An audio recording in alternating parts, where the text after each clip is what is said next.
It was just unreal. I walked into the building, looked around, and then I walked into the room close by the library, and they had a picture of all of these men, and it was the Hall of Presidents.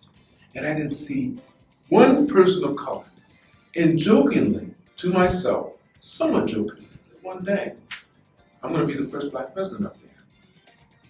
Bingo! Later on, I guess maybe I must have believed that a little bit. I tried to run for the presidency. The same year they asked me to run for the president at the American Chamber.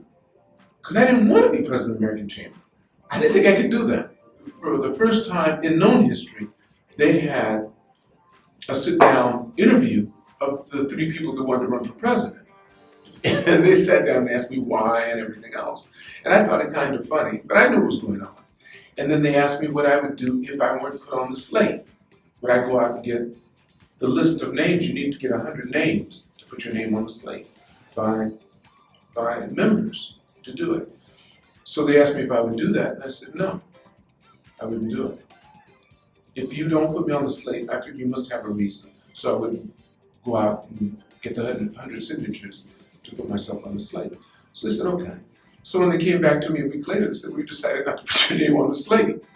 I said, okay. And I got elected president of the American Chamber.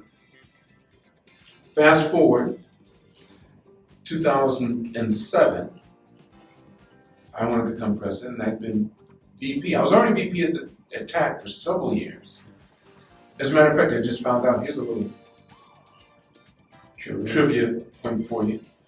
I'm the second longest governor to ever serve at the American Club. I served for 18.5 years. And the only person above me is Fred Harris, and he served for 19 years. It's a little over 6 months longer than me. We're the two longest serving governors in the American Club's 93-year history. Okay. Anyway, I want to put my name up on the slate again. They don't want me to. So I said, okay. So I got the 100 signatures. And surprisingly, really quick, I got 100 signatures. As a matter of fact, it caused a little bit of hot emotions among the governors, thinking that was wrong for our nominating committee not to put me on the slate. So it did create a little bit of frustration among our governors. They thought that was not fair. And to their benefit, I mean, they were in my corner. But for whatever reason, they didn't want to put the nominating committee didn't want to put my name on the slate. Got 100 signatures, got my name on the slate. Long story short, I became president. I think that's what they call me, Landslide Lance.